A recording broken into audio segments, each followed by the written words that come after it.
Benjamin Dixon Show is only possible with listener support.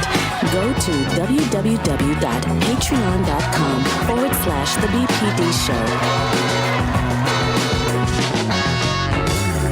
Good morning and welcome to the Benjamin Dixon Morning Show. It is Friday. It is April 29, 2022. Thank you so much for joining us, wherever you're joining us from, YouTube, Twitter, Twitch, Facebook, or Act TV. Our partners at Act TV, where they encourage you to do more than watch. They want you to act. Go to acttv.com/join to become a member. I want to begin like we always do on our show, where you root our show in Black history.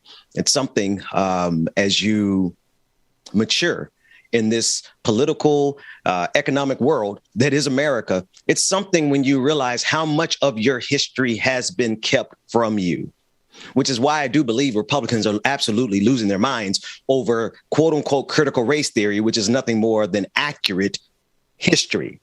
Dr. Carl Mack, who's not with us this week because he is diligently working on Black Heritage Days 5 and 6, has left us with Black history to start and root our show in. So, hey, Google, what happened today in Black history? On April 29, 1869, Edward Kennedy, Duke Ellington was born in Washington, D.C. He wrote over 1,000 compositions, the largest amount ever, and no other jazz artist recorded more music than the Duke. In 1959, he was honored by the NAACP with its prestigious Spingarn Medal. On his birthday in 1969, President Nixon honored Ellington with a birthday party at the White House and presented him with the Presidential Medal of Freedom. Adapted from Black Heritage Day 4 calendar by author, lecturer, and civil rights activist Dr. Carl Mack. And again, Dr. Carl Mack is working on Black Heritage Days 5 and 6. Go to blackheritagedays.com to get, I think, it has to be one of the most comprehensive looks at Black history between all 6 of his calendars, 2 of them that are coming out shortly. It is a history that we need to know. And as you read it, I don't care what race you are, as you read Black history, particularly African Americans who were born in this country, you will see that we have made a significant contribution every step of the way since the Revolutionary War. I don't want to get Dr. Mack. This is Dr. Mack's beat. He doesn't consider himself to be a historian, but I certainly consider him to be our historian. He will be back after he has had a chance to complete Black Heritage Days 5 and 6. I want to also begin on Fridays. We have Pastor Anthony Galloway. He'll be joining us momentarily, but I want to begin with news out of Florida. Florida is now the least affordable state to live in. This is according to the CBS News. In February, Realtor.com designated Miami as America's least affordable place to live. Average monthly rents in the metro Miami area run around $2,900 and are on par with San Francisco and Los Angeles, and double the level considered affordable for people in the region given local incomes. That last sentence is the most important. When you consider the livelihood of Floridians, you realize that these rents are entirely too high. However, Miami's typical rent takes up a whopping 60% of a household's income. 60%. Florida housing woes have been festering for years, according to CBS News, with the state enjoying robust population growth while also courting new residents and businesses, The point is while the governor of Florida, Ron DeSantis, is putting all of his emphasis on attacking critical race theory and attacking trans youth and attacking the LGBTQIA community, he needs to be focusing on why the rent is too damn high in Florida. The cost of living is going up everywhere. But Florida, you are not getting your money's worth. I don't know anyone. I grew up in Florida. There's no reason that something should be costing 60% of your income in order to live anywhere in the United States of America. But Ron DeSantis has created the perfect environment in the state of Florida because he wants you to focus more on your bigotry than your economics. And this is the thing. We have a couple of stories that really highlight how easy it is for Americans to be distracted by their bigotry and ignore what politicians are doing to them economically. And so in the state of Florida, while the rent is going up for everyone, buying a house is almost unthinkable across this country at this point. But Republicans and conservatives, and some Democrats for that matter, are actively participating in trying to direct your attention to your fear of critical race theory and the LGBTQIA community and whatever isms and bigotry they want that day. Instead, they keep you distracted from focusing on the reality that this system is draining every single one of us of our livelihoods, of our time, our talent, and our treasure. But at least you have your bigotry to keep you comfortable in the state of Florida, according to Ron DeSantis. I also want to move on to a second story here coming out of Amazon. Amazon stocks shares have suddenly dipped. Amazon stocks dive after reportedly nearly a $4 billion loss. CNN is reporting that on April 28th, Amazon reported a net loss of $3.8 billion in the second quarter of 2022. During the same period last year, the company reported an $8.1 billion profit. Keep in mind, this is also a company that pays little or no taxes whatsoever. Analysts the analysts who surveyed it predicted a $4.4 billion profit this year for Amazon, but apparently they were way off. CNN is also reporting that Amazon attributes most of the decrease in the revenue to a $7.6 billion loss sustained from investing in Rivian. CNN also is reporting that Amazon Amazon's shares plunged about 10% after hours trading followed news of the loss.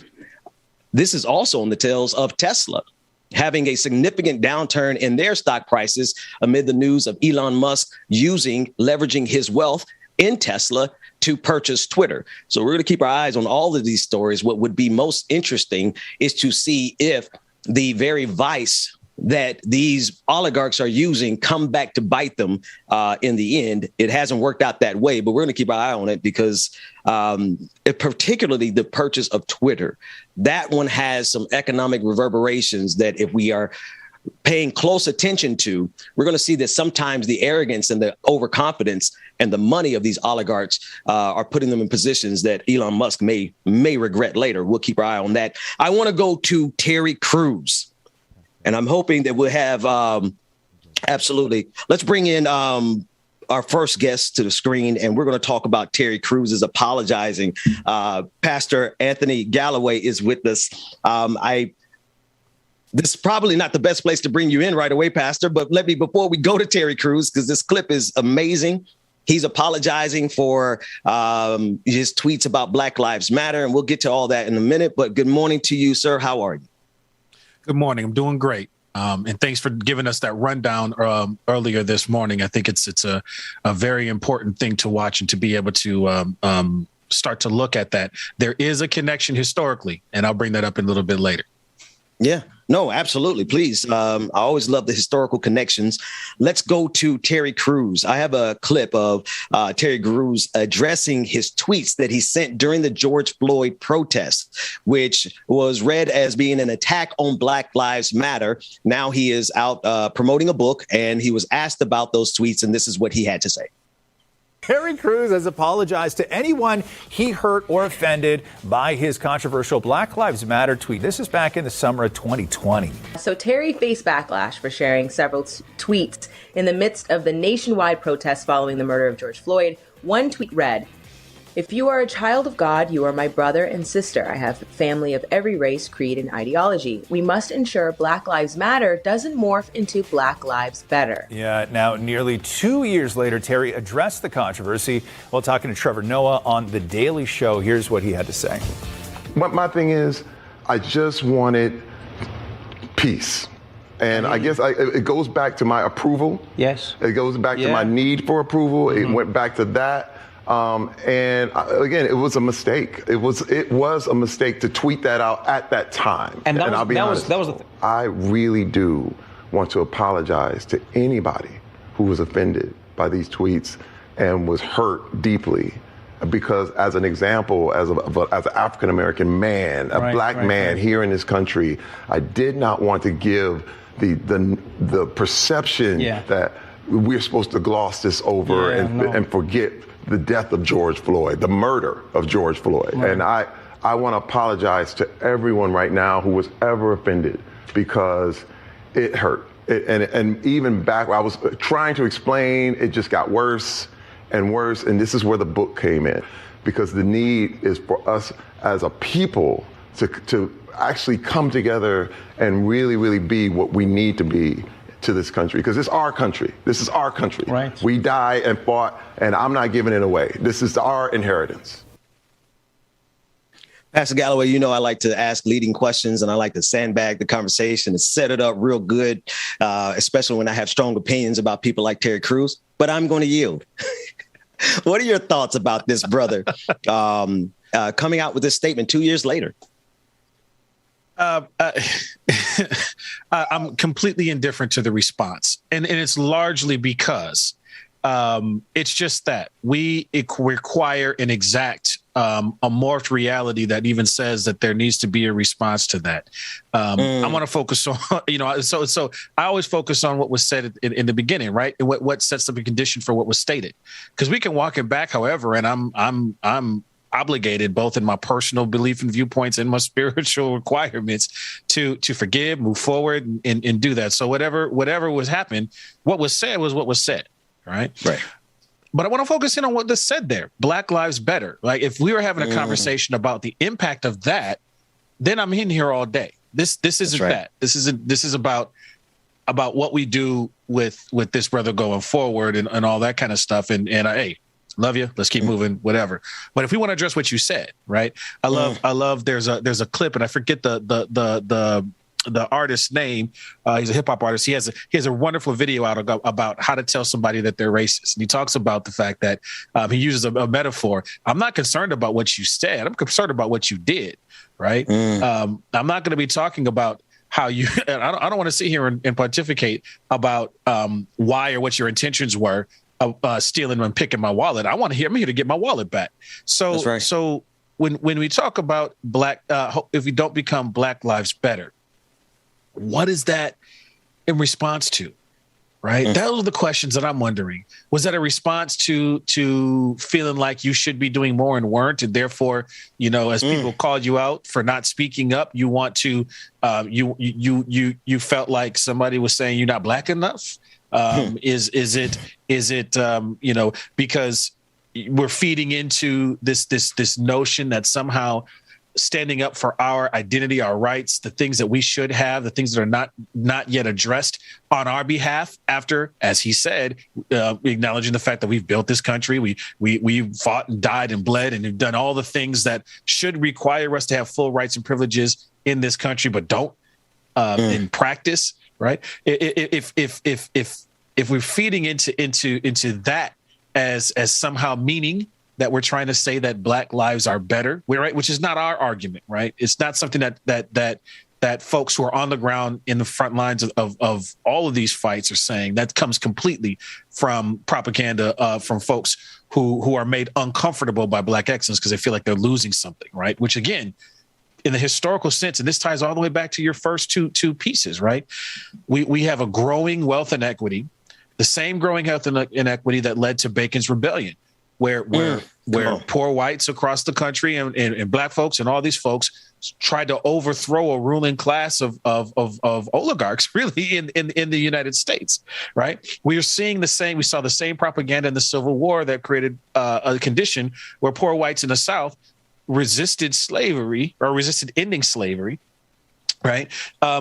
Which is hurting and depressing their own outcomes again, right? Because we bring in the culture war space to make you focus on that. This, to me, is reminiscent of that same pattern. It feeds into this assumption that somehow fighting for Black lives is a new form of supremacy, because a white supremacy mindset only understands a threat to it as trying to replace it, because it's the only system we've ever known. So if we get rid of white supremacy, another supremacy must take its place, because that's all I understand, right? And so then I assume that something like Black Lives Matter, that's just fighting for equity and equality, is akin to the only thing I've ever known, because something has to replace this, because supremacy mindset is rooted. So that's, if we're having a conversation about that in response to his tweet, then I'm in here for the conversation. All the other stuff, hey, do your thing, write your book. All right, cool. I'm gonna go fishing. You sound like my dad. When he got tired of all the deacons and trustees at the church arguing and fighting, he said, I'm going to go get some ice cream. Y'all have this. And he left and went to go get some ice cream. We can leave this conversation as well, except for the nuance that I love that you put, right? This is why I always enjoy our conversation. There's a tendency, and actually, Dwayne, I want to juxtapose this with a clip from, or rather some notes from the Like It or Not segment. And it's the story where the governor of, I believe, Oklahoma, the governor of Oklahoma is signing a ban on anyone being able to change their gender status on their birth certificates after they've transitioned. And I'll juxtapose. You'll see the connection in a minute. You might already see it, Professor Galloway. There's a trend. There's a tendency, rather, or actually, let me ask this question. What is this tendency in human nature to be able to fall headlong into bigotry or something that some kind of wedge issue that irritates us and it draws us in? Meanwhile, we're ignoring the fact that aligning with these people really, in a lot of ways, is aligning with white supremacy. And I think this is what Terry Crews, I don't know, whatever his calculus was. I love the way you broke it down. He probably was responding to somebody on his tail, right?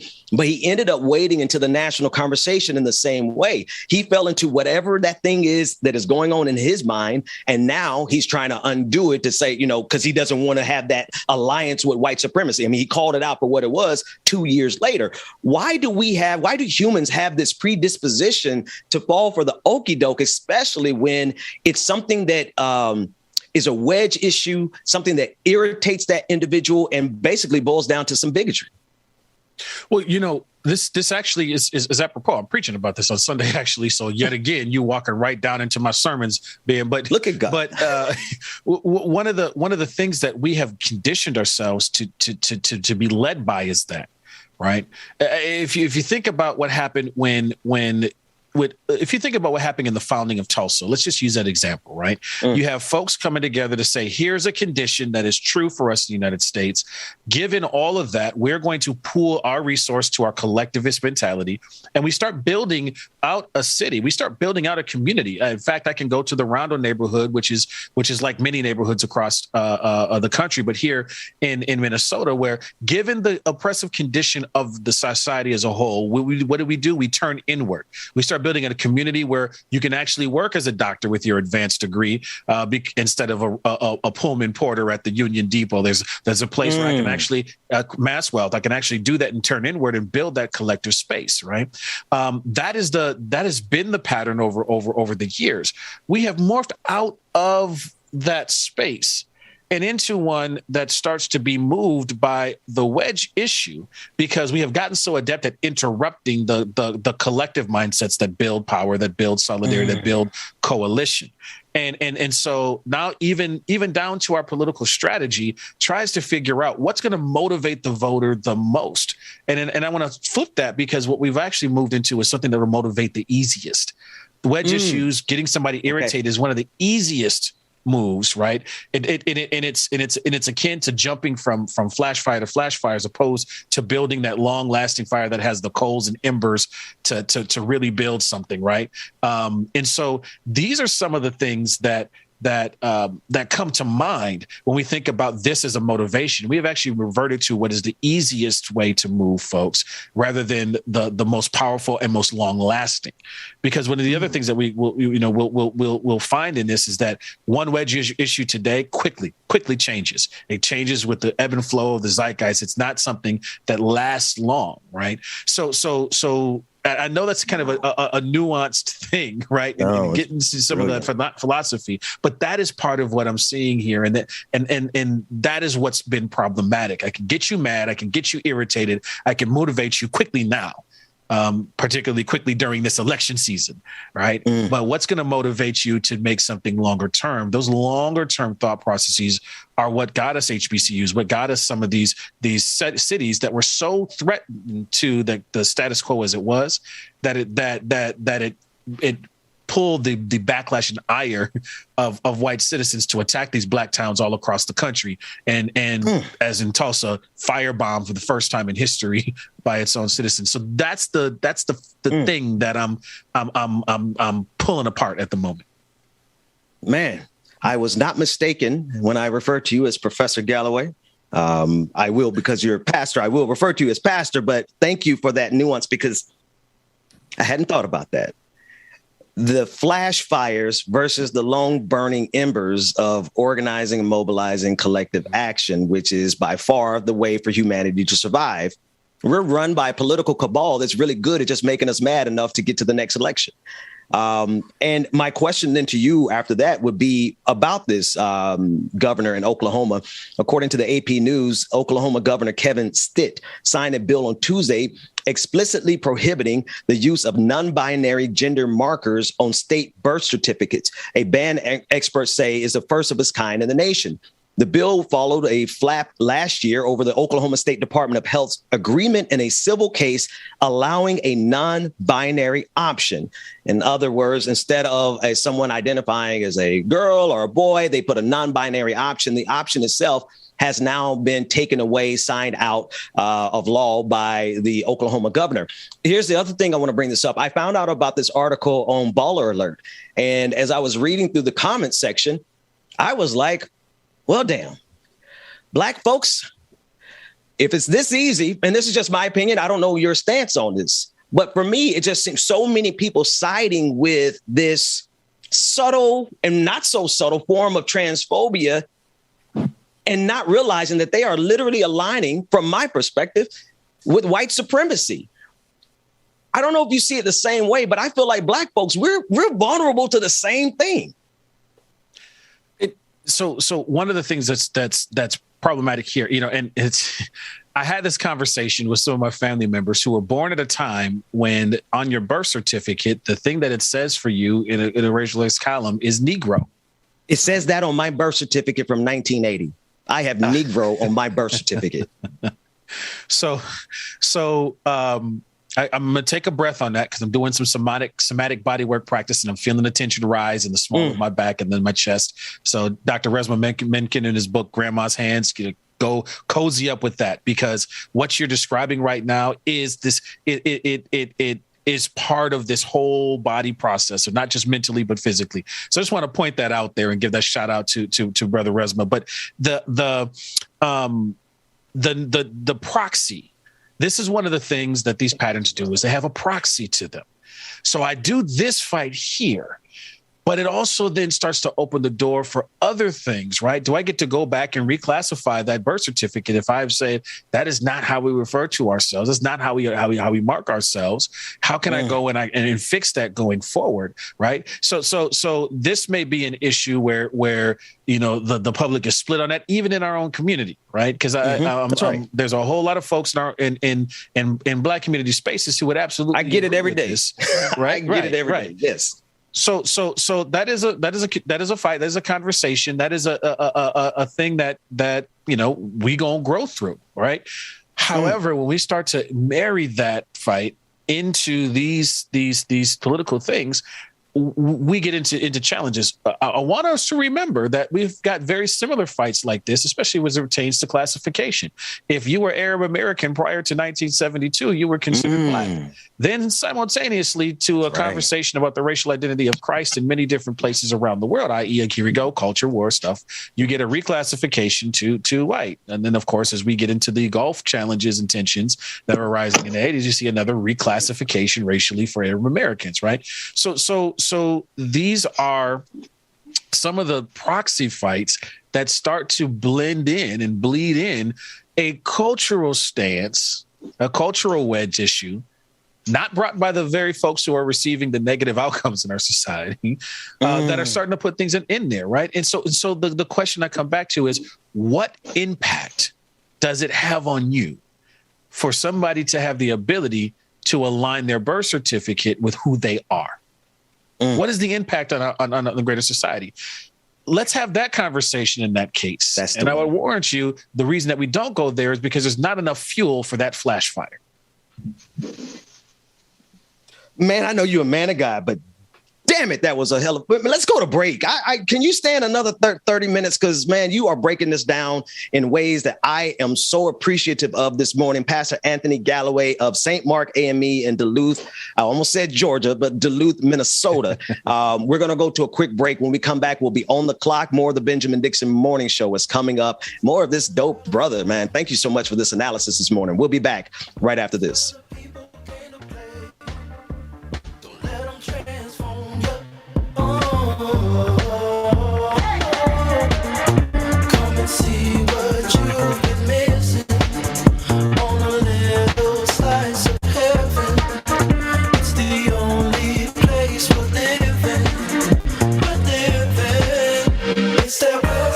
Good morning, people. Y'all know who it is. You know the voice. You know the sound. James Bubba Williams, DJ Exclusive, is in the building. Good morning, everybody. Y'all make sure y'all stay tuned, man. We got more coming up next on the Benjamin Dixon Morning Show. Good morning, y'all. On the Clock is coming up next. Good morning.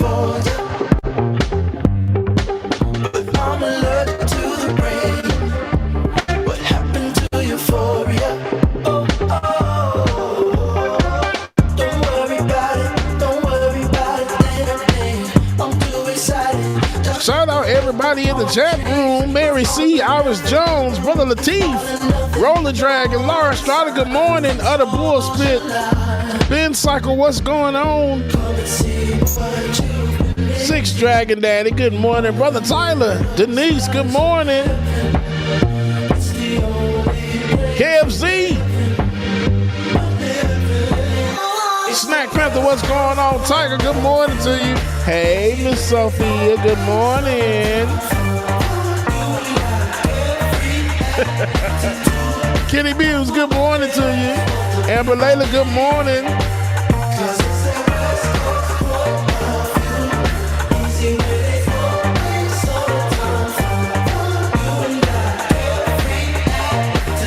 Tracy Jones, good morning. Melanie Dennis, good morning to you.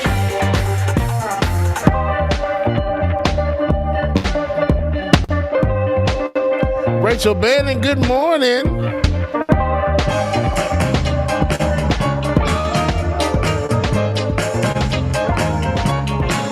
I got love. I got love. Good morning, Razor. I got love. I got love. Some people say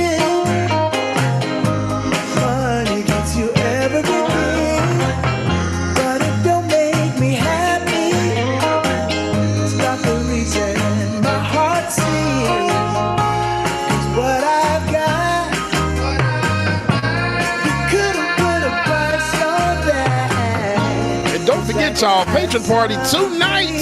It is going down, the karaoke edition. You don't want to miss it, man. Make sure that y'all have y'all behinds in places tonight, man. 9 p.m. Patron party is going down. Karaoke edition. You do not want to miss this, y'all.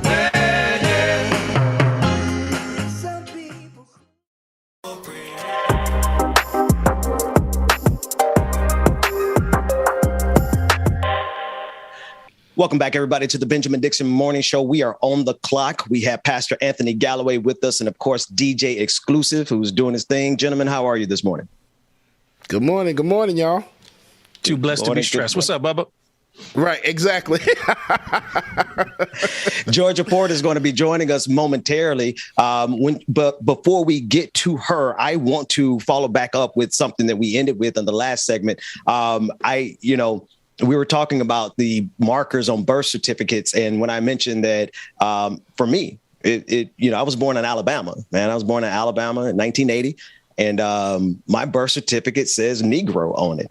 And so for a lot of people to, be cheering that this Oklahoma governor is now making it impossible for someone to change their marker, it really speaks to how we have to be careful aligning with whatever tickles our wedge issue, right? And Pastor Galloway, I appreciate you mentioning that this is definitely the issue of the transgender community is an issue is not resolved in the Black community. And with this story from Oklahoma, and like I mentioned, the first place I saw it was on Baller Alert. And as I read through those comments, I'm like, it's just so many people who are easily triggered into these wedge issues that are detrimental to ourselves. And I think that is something, Pastor Galloway, that we have to be mindful of and make sure that we, even those of us who fancy ourselves as enlightened, aren't so easily falling into these traps that are so easily besetting us, is the phrase I was looking for. For me, it's in terms of what consumes and the main questions I want to put out, because I don't also want to stifle the conversation, because I'm actually one who thinks that having the hard conversations isn't something we should keep running away from. We do that too much and close off the oxygen that may allow us to arrive at something. Again, we've got to have the hard conversation. So please, for anybody listening, don't think that this is an endorsement for shutting a conversation down at all. But what I want us to do is to ask the question: what's the true impact on you, right? There often isn't, and in an even deeper sense, what is our unwillingness to allow us to change how we look and view at the world? This is one of the challenges that folks have. You get so locked into to one view, one perspective in the space, and we don't leave room open for reimagining how we do things. Well, what would imagine if we reimagine education to something that actually fits our time? What would happen if we reimagine? And let me also put it forward, from a spiritual sense, from a biblical sense, we seem to be absolutely okay with reimagining the Bible in a white European Enlightenment frame, but don't want to seem to be willing to reimagine the Bible for a 21st century a world that has things that weren't even around when the Bible was created and when the stories in the Bible were encountered in this Afro-Asiatic context. So I want us to be able to be willing to be creative and reimagine, because from a faith perspective, our whole entire faith tradition is built on a reimagining. I'm gonna stop there because I'm getting into my sermon. Hey man, I'm gonna tune in. I know you stream, so I'm gonna hop in the comment section of the stream on Sunday. I want to bring in, obviously, this is On the Clock with Georgia Fort. Georgia Fort is with us, and I want to say good morning to our sister who introduced me to this dynamic brother who's flanking her on the right. Good morning to you, Sister Fort. Good morning. Good morning. How are you both doing? Awesome and great to see you this morning to cover some of these stories. I want to jump in, if you don't mind, with the story that I know you have covered from a level that most people don't. You were one of the two journalists in the courtroom for the Derek Chauvin trial in the aftermath of his murder of George Floyd.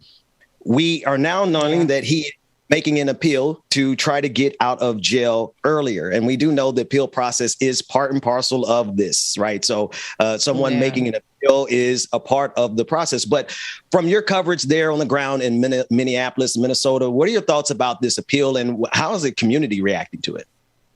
Well, it's interesting because he's asked either that they throw his case out altogether, overturn his conviction, give him a new trial, or even reduce his sentencing. And his case he's making is that there were intimidating protests that were happening during the duration of his trial that affected the judge, that affected the jurors.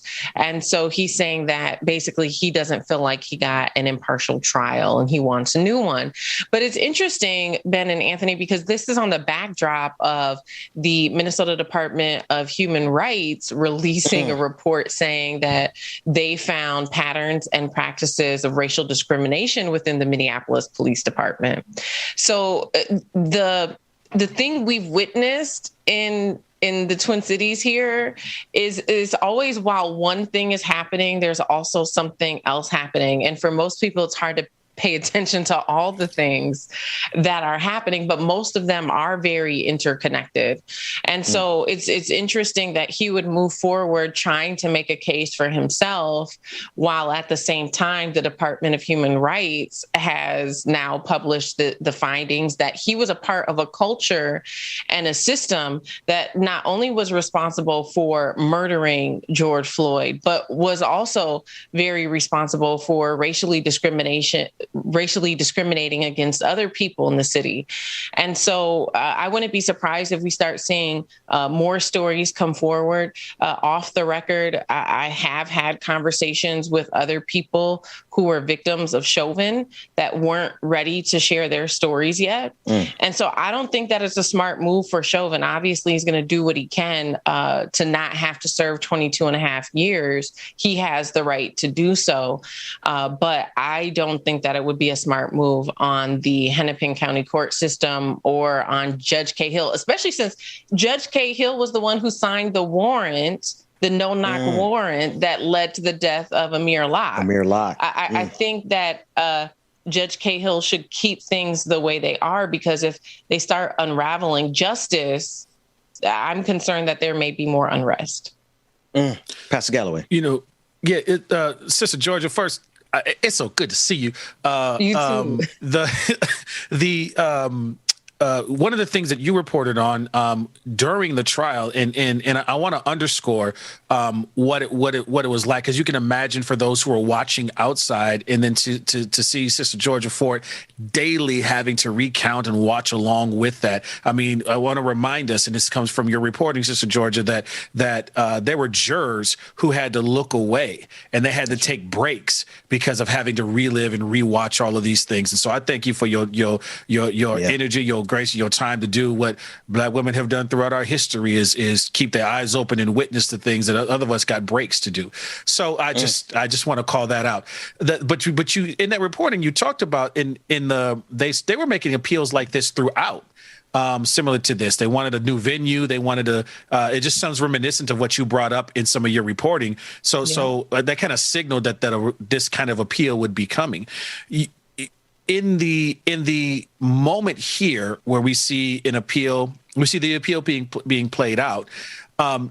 Do you get a sense, just because of what's happening around, as you call it, the attention to the fact that Minnesota often presents us with so many things to have to cover that we get in this state of shock or freeze on the issue?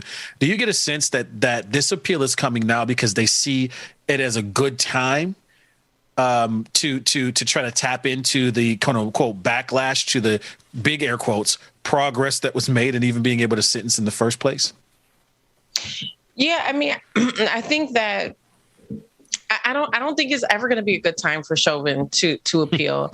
I think that every time I heard his attorney Nelson, make an appeal for him or ask for the charges to be dropped, it just felt really tone deaf, because this isn't a case where it's like mistaken identity or like we're working with surveillance where you can barely identify the person, or that maybe it was somebody else's knee on George Floyd's back that ended up causing him. No, like, it's undeniable.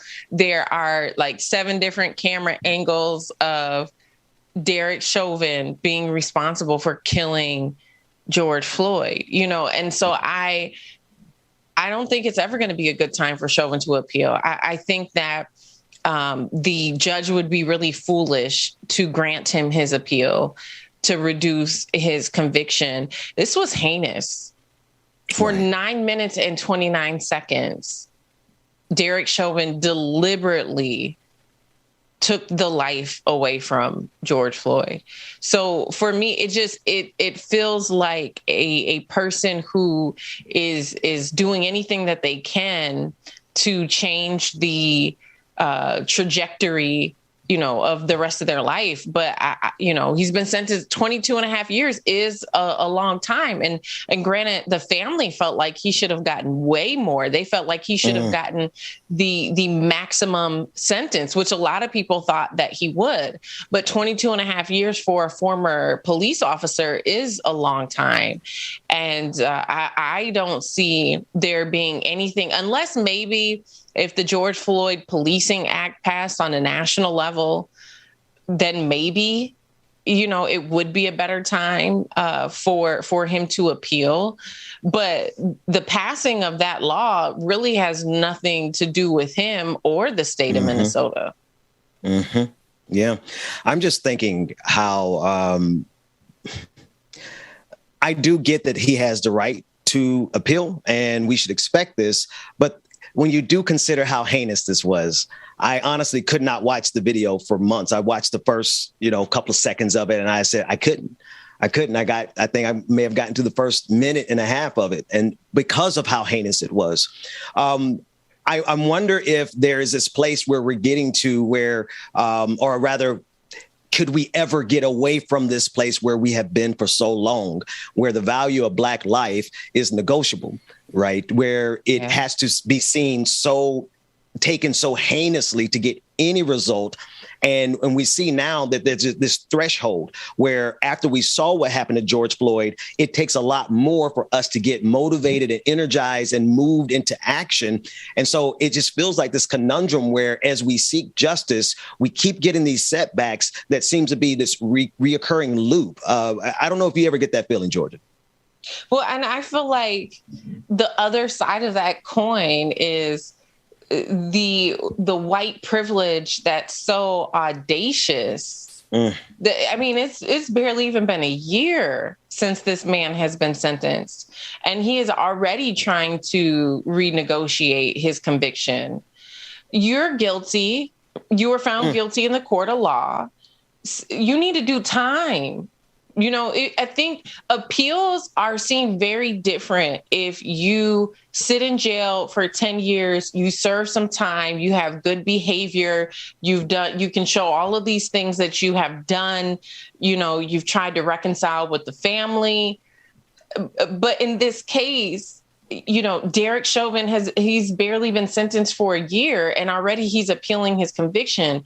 To me, it just is not showing that he has really accepted the weight of his actions. Right. He's trying to fight his way out. And to me, that's very reminiscent of a person who is used to operating in society with privilege. It is reminiscent of a person who has been able to operate above the law as a person in blue who worked in a department that has now been found guilty of racially discriminating against Black people.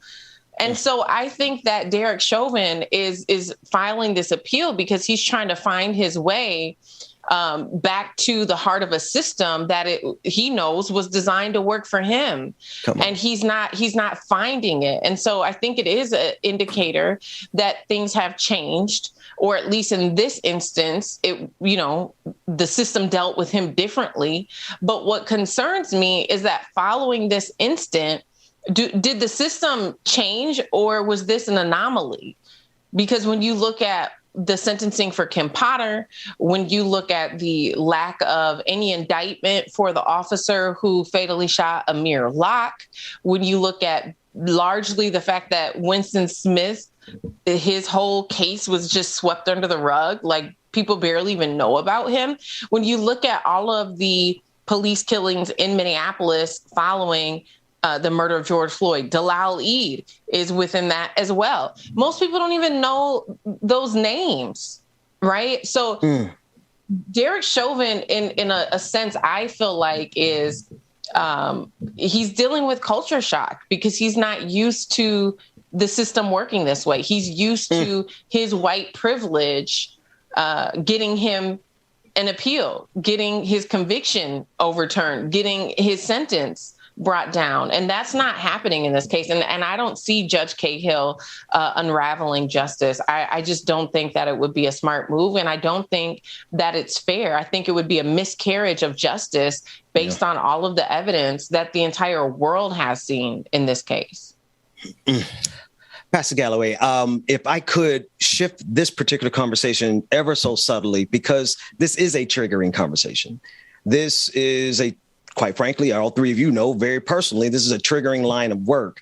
As our viewers and listeners, and even as we have to relive these stories over and over and over again. How do we maintain? How do we survive as we struggle? Because we have to keep fighting. We don't have a choice of putting down our weapons, but we also have to recognize the trauma that we're facing along the way, just talking about this.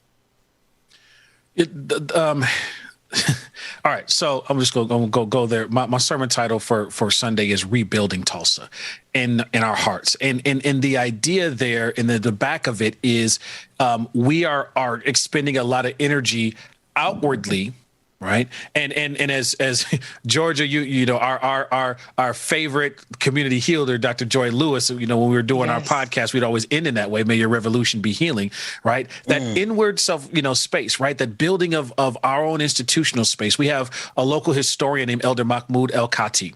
He's been a professor at Macalester College and is just a brilliant historian himself. Talks about, you know, simultaneously to our fights, what are we doing to build our institutions, both inwardly and of course, you know, collectively, right? And so therein lies that balance. There's a fuel in the building of the inward institution that helps us to continue to be at the table present, or to borrow from healers like Dr. Joy Lewis, you can't take care of others if you don't have anything. You can't pour from an empty cup. That's right. That's right. And so this is coming to mind because, you know, I'm a classmate of Philando Castillo. He was murdered 6 blocks from my house by an officer who was in a training I led a year before that. So it wears on us, but I always go to the space of what attention are we paying to rebuilding and or building, you know, if you're building from scratch, that thing that continues to sustain,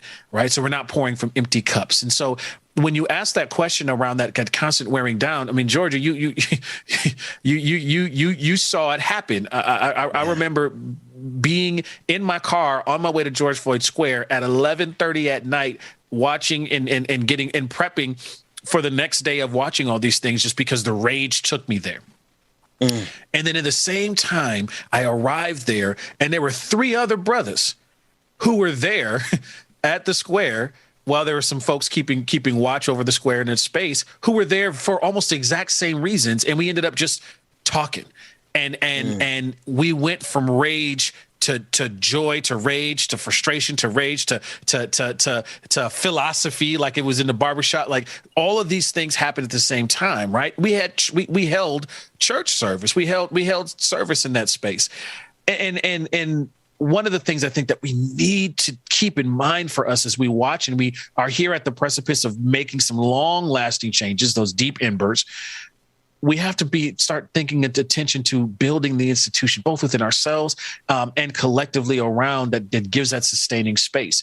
Outside of many of these major moments throughout our history, what do we see? We see the birthplace of programs, right? If you go back and piss yourself off when you go back and watch the Fred Hampton movie, I had to rewatch it with my nephew the other day for a school assignment. And I remember the first time I watched the Judas and the Black Messiah, I went downstairs to a marble sheet cake from a recent birthday party, cut off all the white parts of the cake, ate the black pigs first because I was tired of it upholding the white supremacy. Come of the on, man! Like, come on, man!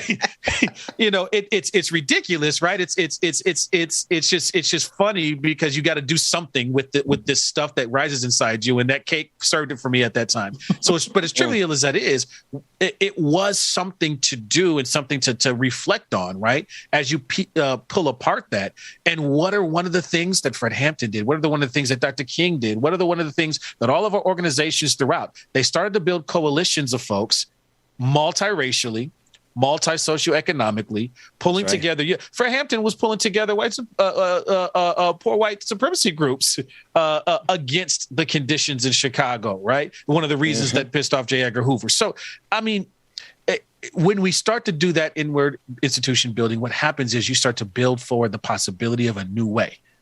A new vision. And that, I think, is the thing that scares folks the most. That's the thing that scared Chauvin the most. If you go back and you watch his sentencing space, look at his face when the verdict comes down. He was shocked, right? It was like, wait, this isn't supposed to happen. This isn't the playbook that I was growing up and socialized in. And the realization over his face that he had been prepped and built and conditioned to something that is not the reality was visible on his face. Yeah. Well, I'll tell you, I am never going to eat marble cake the same again. But on a lighter note, before we go, I wanted to ask you guys about the tweet. Ben, I'm sure you know exactly what tweet I'm talking about. Elon Musk saying that he's buying Coca-Cola and putting the Coke back in. The first thing I thought about, honestly, when I saw it, I laughed out loud, literally. And then I thought about you because you recently tweeted or posted a screenshot of one of your tweets about him and said that now that he owns Twitter, your tweets about him aren't going to go viral anymore. Yeah, that's a wrap. I don't even go on Twitter anymore. I took it off my phone because the last thing I need is Elon Musk having my personal data like that. I'm going to keep my account. But I mean, if it is a lighter note. I mean, if he wants to buy Coca-Cola, whatever. I'm in this space now. I'm in this space now where I think it's just really clear what we're up against, man. We're dealing with people who have so much money they can come in and buy an entire institution because Twitter is an institution. It was an institution of as close to free speech as you could probably get in this type of society. So I do feel like, it was tongue in cheek that, I'll probably never get another banger like that. I think I had like 96,000 likes on that tweet about Nikola Tesla, and Nikola Tesla would have hated Elon Musk. And since he's started this purchasing process, that has gone down from 96,000 to 93,000. It's just my own personal conspiracy. He probably doesn't even know that tweet exists, but I know once he gets the purchase of that entire company, he's not only going to know about all those tweets, he'll know about all of our personal data that's on our phone, that all these apps go well beyond the apps when they're on your phone. And I just don't feel comfortable giving Elon Musk that kind of information, Georgia. So I know you've been lighthearted, but you talk about Elon Musk. That's one of those triggering things when we pass together. Well, I mean, I still haven't forgiven him for tanking the ratings of SNL that time when he showed up. But just the juxtaposition. I'm sorry, Georgia. You have taught me to look at to zoom out and look at the picture and journalistic integrity. So let me follow the teaching of my big sister Georgia. So on one hand, my assets aren't tied into person, so I can't pay more taxes, but I can buy companies. The price tag for the company I want to buy that I'm going to marshal this for could almost eradicate world hunger. Certainly. According to several measures. Like this is the society that we're in. I need us to ask the question, who do we want to be when we're having this conversation, when the very wealth it's a very give to Caesar what is Caesar's moment right here for me, because it boggles my mind that we're quabbling and squabbling over this when we have the capacity. Keith Ellison said it when he was in Congress. Like we have the capacity to end the woes of society if we choose to. We just don't choose to. And that is something that is hard for me to sit with. It is extremely hard for me to sit with. Georgia, have I thanked you lately for introducing me to this dynamic brother over here? I mean, every time you get a chance, and I'm always reminded how grateful I am to be connected to Anthony. And the thing is, Anthony and I knew each other forever, but didn't cross paths in the media sense until last year, and it's been amazing. And you're such a dynamic person. And your perspective is one of a kind, is always enlightening to hear your perspectives.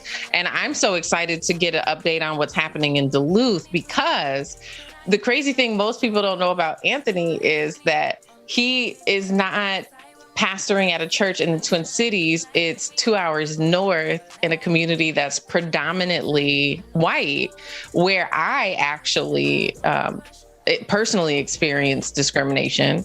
And so as soon as he told me that he was going to be accepting this position in Duluth, it was very intersectional for me. And I felt like God was placing him there to move things around and to break up some yoke and do all types of work. And so I haven't really had a chance to ask, how is it going?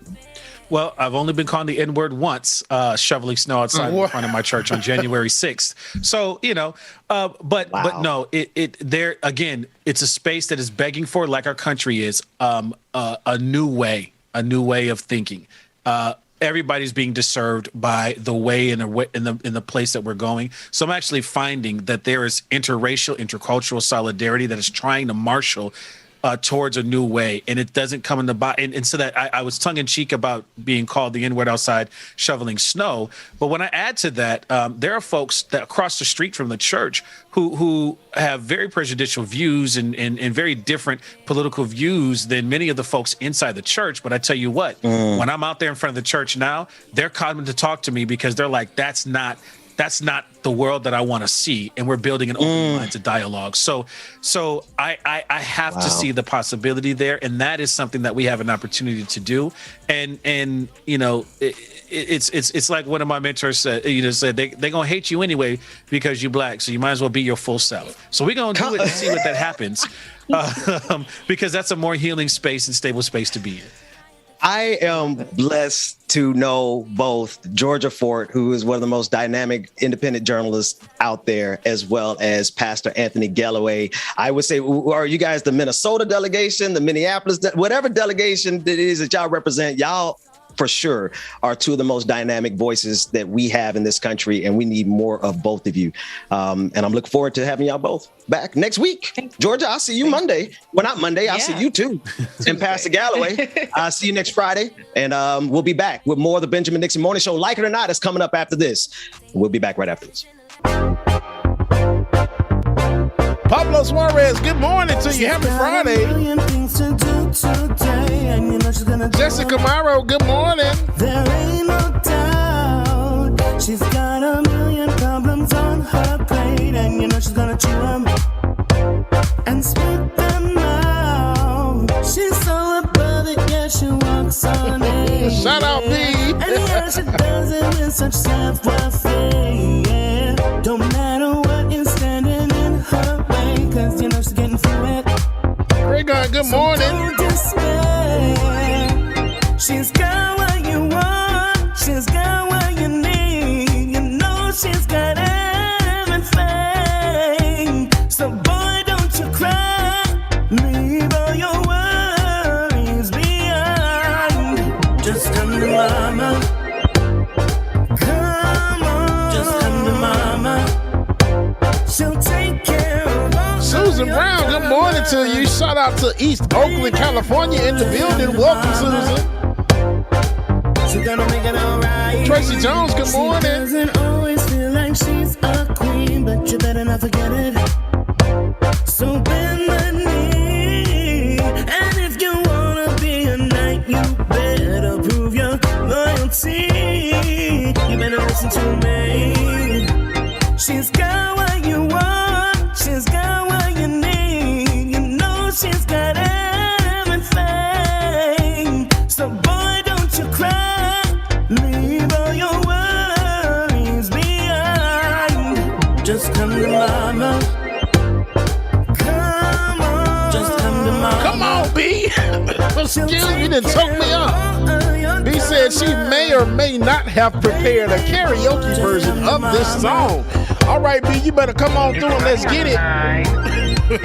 Yeah, I know she's stressed, but I gotta say that makes me even more impressed. Mama Bina, good morning to you. And on top of it all, she keeps on loving me. Her eyes, her lips are my desire. She sways her hips and I'm on fire. Yeah, Laura, thank you for your super chat. Bubba B wrote a song and sang a song about my mama for her 81st birthday. Can he send it to you and you play it for the family? We'll see, Laura. Send it to me and we can see what we can do. Just come to mama.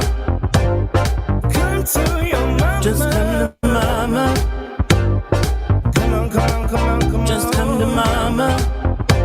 So take care of all your drama. Baby boy. Just come to mama. She's gonna make it alright. Like it or not, it's going down. Like it or not, you're still Peter Griffin. What's going on, Peter? Dwayne, you know I ain't got no damn sense. Good story for you. Oh, Benjamin, that's mine. Lily, good morning. Elizabeth Alonso, good morning to you. Shout out my Twitch family, y'all. Good morning, my Twitch family. Bro, I am your DJ. DJ Christopher Shaw, good morning. Y'all know who I am. Karaoke version of Like It or Not is going down tonight. Y'all don't miss Like it or not. You know what? I may just do that. See who can sing the song the best. Like it or not. But no words, because I don't feel like typing all that out. Oh, like it or not. It's right, Dwayne. They should know this damn song by now. Like it or not. It's about to go down. Like It or Not with Benjamin Dixon starts now.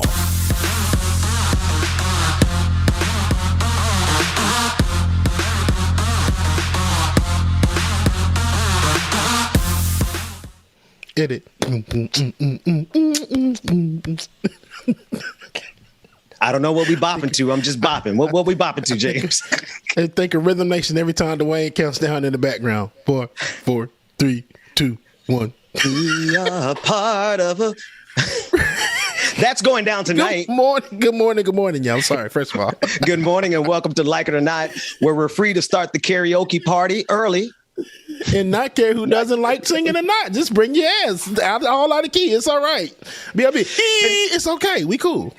Tonight, I promise you, listen, I'm going to sing tonight and I'm going to rap. At the karaoke party, I'm going to sing and rap. That's all the more reason for you all to come out and see me embarrass myself thoroughly tonight at 9 p.m. Eastern. If you're a patron of the Benjamin Dixon Show, if you're a patron of Like It or Not, patreon.com/Like It or Not. So, my fault, Ben. Bubba, I think you might be about to say the same thing. Don't it look like you got a flower on your head in that picture?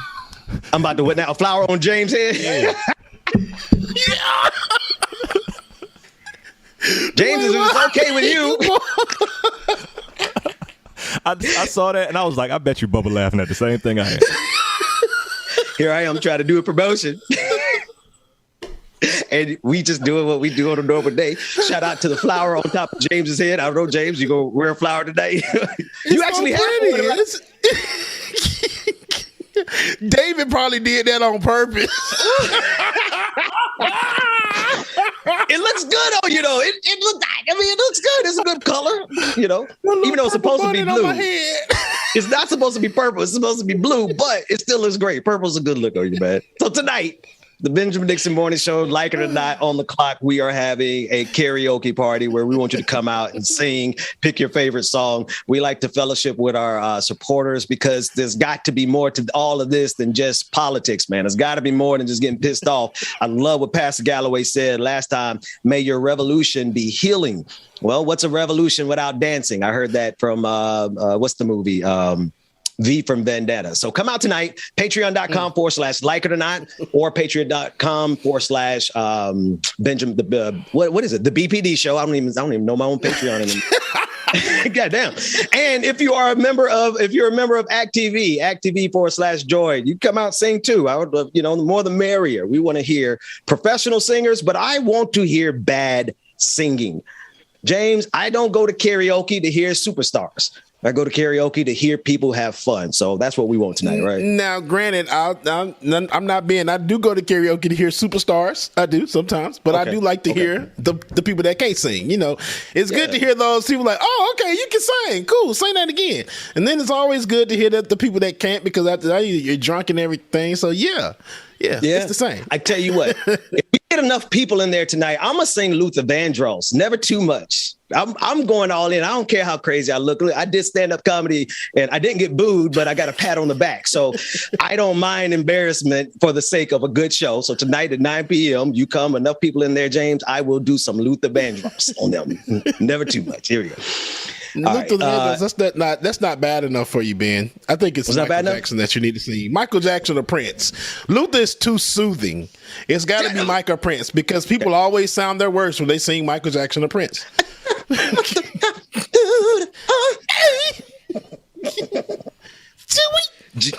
Just so you know, we do plan on having complete, and every patron party, I just want to be sure people don't realize what they're missing. We have so many patrons, and I know Friday nights are like people are going out and getting back to the club. We started the patron parties during the pandemic, but it was so much fun. We never stopped them, and we're going to keep it going. Do not miss tonight, because James, what are you singing? Huh? What are you going to sing? Oh. What am I not going to sing should be the question. Okay. Ben. There it is. And if we do it right, if we time it just right, we might be blessed enough to have Rebecca Azor to come in and sing from the car. I know she's going to be out doing her thing. I'm here right now. Yeah, she's going to be at a rehearsal, so she's going to be in the singing mood already. Lord, is that her, Lord? Is this my mic is not working? Is it she? Yeah, you talking through your computer. Oh, speaking of, while she fixes his camera, pull up the advertisement one more time. Everyone who's coming tonight, we want to make sure you do two things. One thing in particular, wear some headphones. Bring some headphones so you can sing microphone and you could get the beat because we need you to get into it. And as much as possible, we need you to be on beat. So put the headphones in your ears and come to the karaoke party tonight at 9 p.m. Patreon.com/the BPD show, Patreon.com/like it or not, or ActTV/join. Rebecca Azor.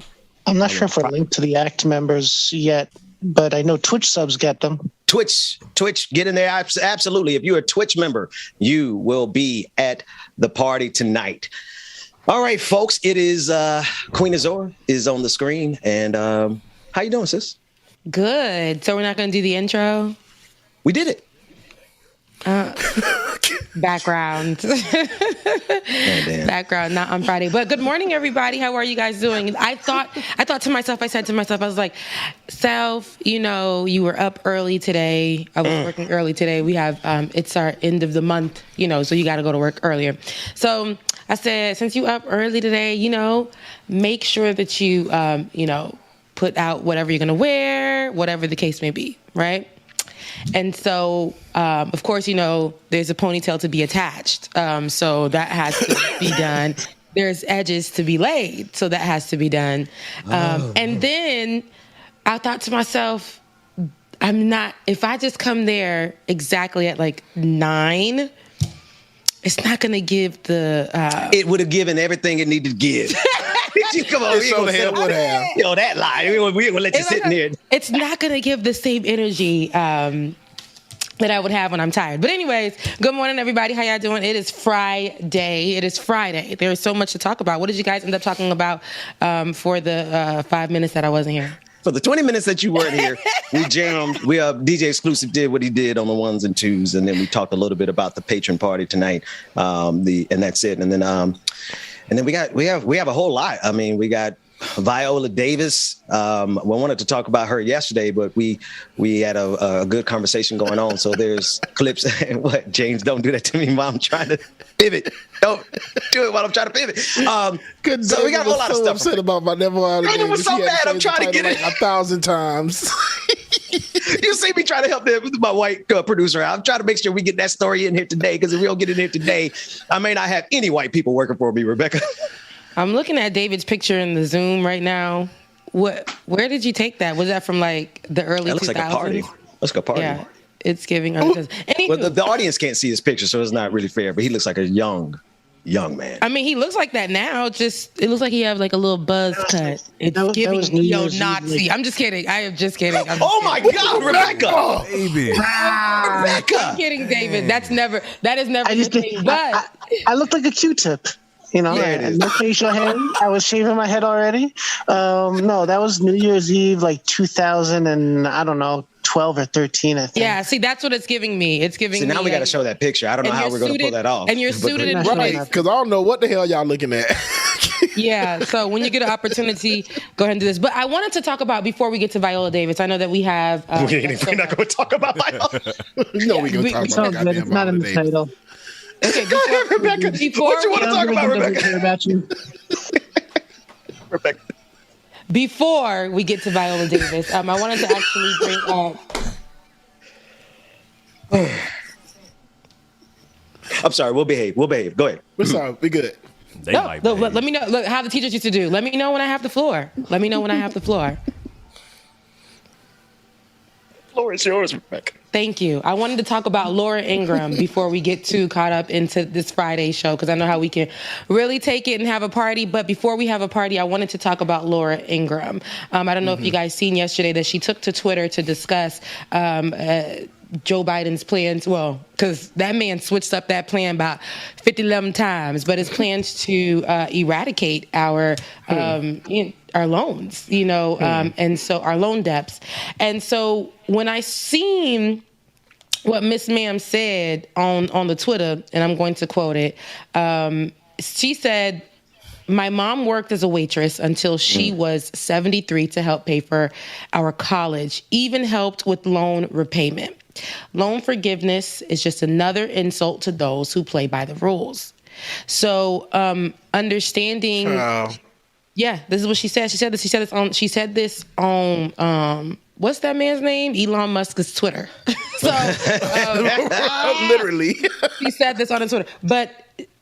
Everyone has their opinion on this conversation. And for those of you, and this is no slight to anybody who has, taken the time out to pay for their student loans and to do the right thing, and do everything by the book, get the job that you needed that you may had to slave for, or had to go off and join things like the military or things like that, or do teaching, the teaching abroad to get where they paid you nothing, but they were able to clear off your student loan. Yeah. They clear them out all the time. And a lot of people took on these jobs just so they didn't have to carry the burden of the student loan debt. And here is, I know Joe Biden last week was toting around the idea of removing it, eradicating it completely, right? And to fast forward to yesterday, and I'm going to get back to Laura Ingraham, but fast forward to yesterday, he was saying, I don't know. I didn't say all of it. I said maybe about 50%. I mean, I don't think I'm going to remove all of it. And I think that is because we're seeing more people, conservatives and people from the right, and people who have paid and put their blood, sweat, and tears into paying student loan debt. I think that is why he's hearing their complaints, but there are so many of us out there, so many more people who, there are so many more people. Pause. Ben has a problem with me saying that. Oh, I told you not to say anything about it on camera. I wasn't going to say anything, but since y'all brought it up. I texted you. Ben's like, girl, ain't no B in that word. It's one for me. Debt, girl. It is that. It's trying to be. It's even debt in Creole too, like debt. But I literally said in my text message, don't say anything on the air about me texting you. LOL. But I needed to because it's hilarious. And every time I said it, I was like, this not sounding right. But anywho, debt. That's why I love you, Rebecca. I think that I know everybody like, girl, ain't no B in that word. That's all right because it's a B in the word. The damn English language. I think that honestly, a lot of people who have problems with it, it's not like I said to slight them, understandably so. I think 10 years ago, 20 years ago, 30 years ago, 40 years ago, you had to do it that way. We didn't have, a lot of people didn't have the knowledge of the education system. A lot of us became, quote unquote, woke in the last, decade, understanding. When I got out of school, I really thought I was going to, I made my plan to pay these things back, to pay off my student loan debt. And so when I realized that after I got out of school, the route that I took, the jobs that I had to utilize the money to survive. I had to utilize the money to eat. I had to utilize the money to pay rent. Those are the things I had. I could not put anything to the side to pay for my student loans. And so I was constantly pushing them back. And so I remember getting a phone call and they said they were going to garnish my wages. I asked them what wages. I was like, what wages? So you got a phone call and they asked you? They just sent my shit to the employer and said, hey, they said they about to take your money in a week. They was courteous to you. They were courteous. They did not give me no phone call. They asked because they started reaching out to my parents, my mother. And so my mom, she doesn't speak English that well. And they do prey on people like that as well. So she got afraid. And so I was speaking with her and I was trying to calm her down. But I'm scared too because I didn't know anything at the time. So they scheduled with me $5 repayment plan, a $5 repayment plan monthly. And I said, dang, like this is the only $5 I got. Mind you, my first month there, my dad paid my tuition, or my first year at in college, my dad paid for my tuition. He saved up money to pay for my tuition.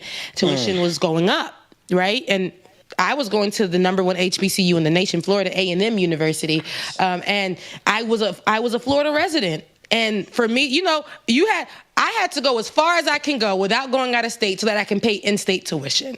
We got, like, you know how you have to plan around that? You got to plan your life around, like, how much is my life going to be if I decide to go to school and get a better education? Anyway, I say all that to say, my mama didn't have it. Her income did not my dad just had enough to save up to get me there and get me through the first year.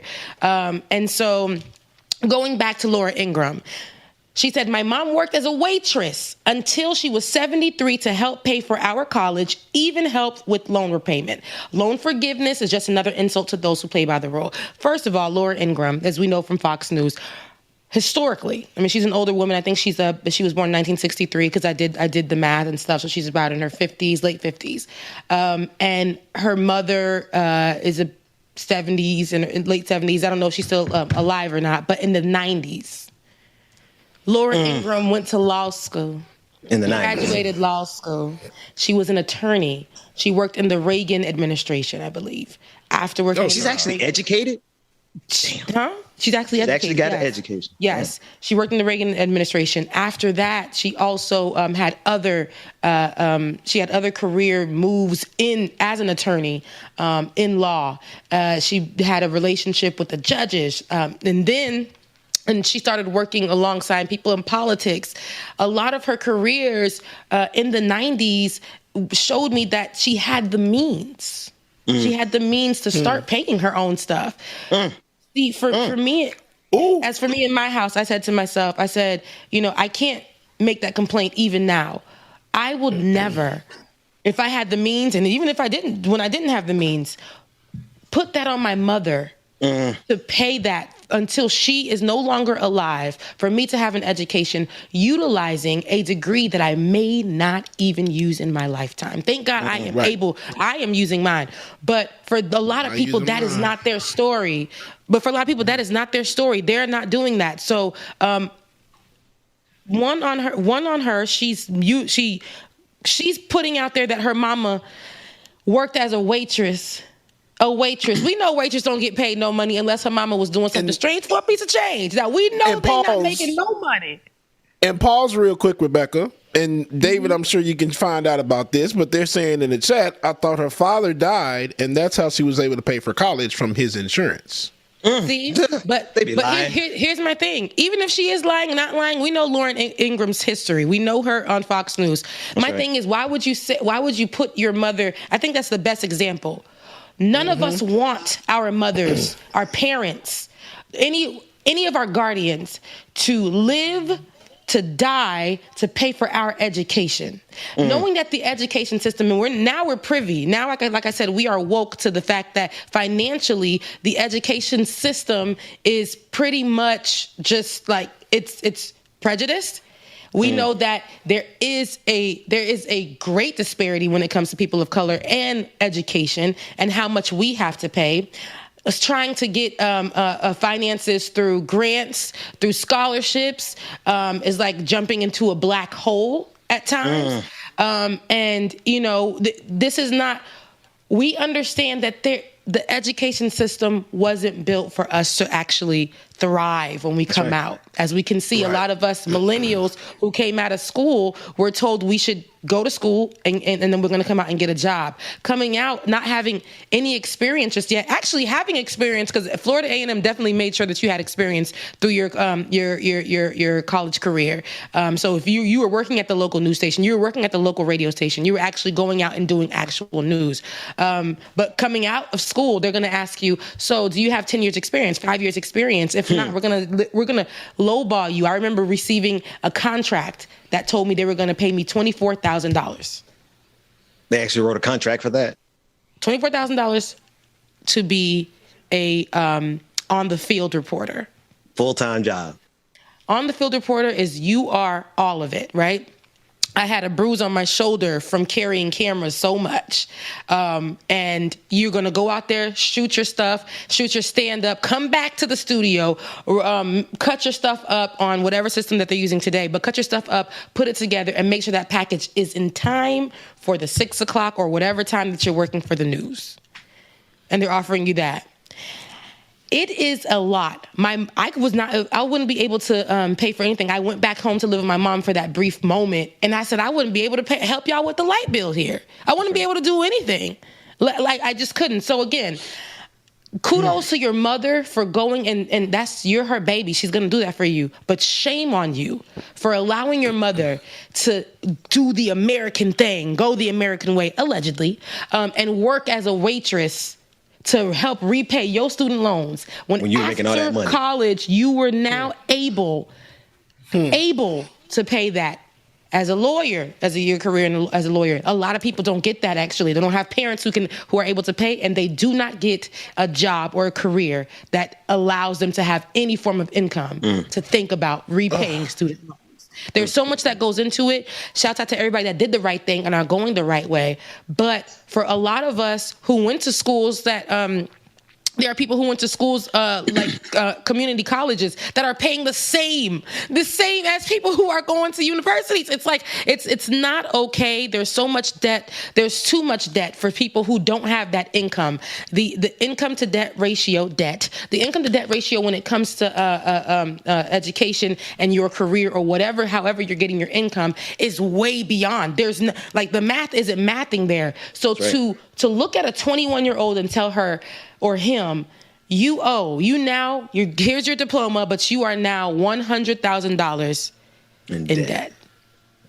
Yeah, and real quick, just Hart says my son is 17, just got accepted to 7 different colleges, and I have no idea how I'm going to pay for it, or if he can even go because we can't even pay the rent, and my husband works for the city full time. So just then while hit one of us up. Let's see what we can do, because nobody should miss out on that opportunity to go to school if they don't want to. It should be their choice, and this should not be something that's stopping them from going. So reach out to us and let's see what we can find out. Scholarships, whatever we can do. Let's see if we can make that happen, because I don't want anybody to miss out on their education. Especially if he got accepted to 7 different schools. Wow. Let's not miss out on this man's education. We're not going to do that. I'm not going to let that happen. That's fact. I'm definitely not going to let that happen.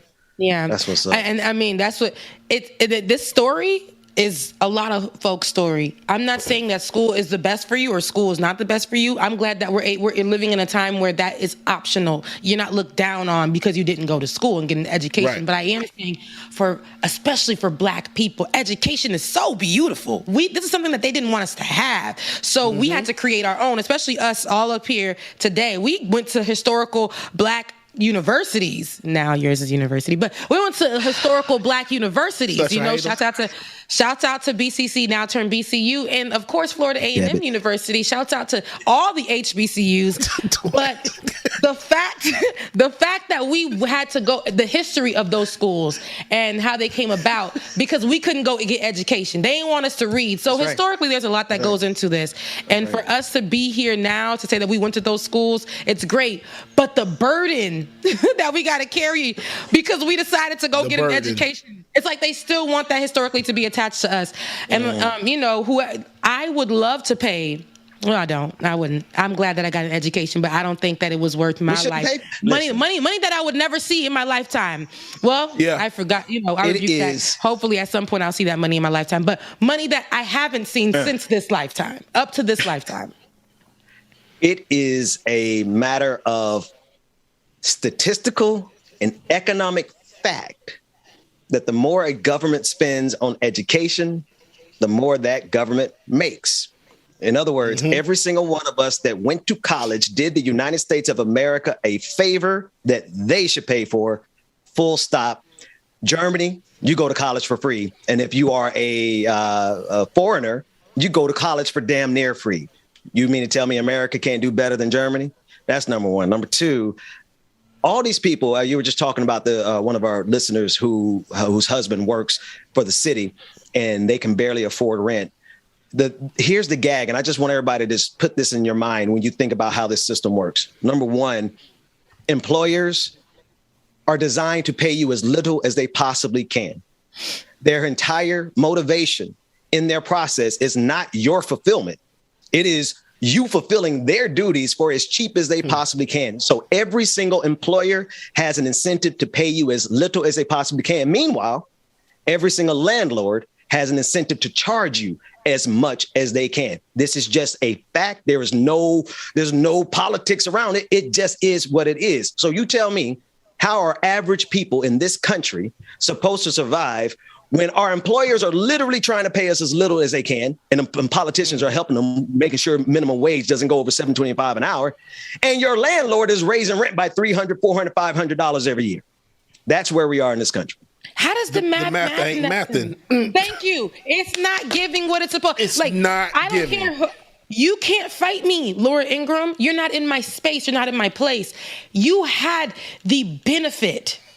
Do you understand it's a privilege to have a mother that can have a job as a waitress, child, and it sustains your college tuition? Do you know that's a privilege? In the first place. What was she working at? They ain't paying that at the Waffles in the House. They not paying that. They not paying that at the Pan of Cakes. They not paying that at the House of Pan. They not doing that. So let me tell you, in the same thing, you graduated from law school and you were able to dive right into a career with the president. Facts. So you can't say that, okay, oh my God, this is a slap in the face to me. No, you had a privilege. There are other people who have privilege, but the percentage of people who are privileged enough to have those kind of walks in life juxtaposed to people who don't, who are looking for an education, who are risking it all to try to at least get a career right after school to be able to pay that off. And then at the same time, maintain a job so that they can eat and sleep and have a house over their head, take care of their kids. It's a lot. The question today I see a lot is, these millennials are pretty lazy. They're not buying houses. Get me off of one screen right now. Get me off of the phone. Get me off the phone. Why? It's a good, you're preaching. But right. I see a lot of the conversation, because then I want to look at myself, but I see a lot of the conversation being that, millennials aren't doing enough. They're not trying to start a family. They're not purchasing homes. They're not buying diamonds. Did you see that article? Millennials are killing the diamond market. What? Because we can't. I'm gonna tell my husband right now, if with my income, hopefully, he got many, but with my income, I can sustain myself, and that's even barely, right? And I'm making okay money. If this was 2010, this would be good money. Right? But this money ain't nothing. This money isn't anything with me just trying to sustain my car, my home, looking at houses. Looking at houses, I probably would have been able to purchase about 10 years ago with my income now. Today, nothing. I'm looking around. I actually looked around this area and this space. I told you guys, I can't even afford to look in the direction of a house. I can't even do that. I can't do that because it's going to hurt me.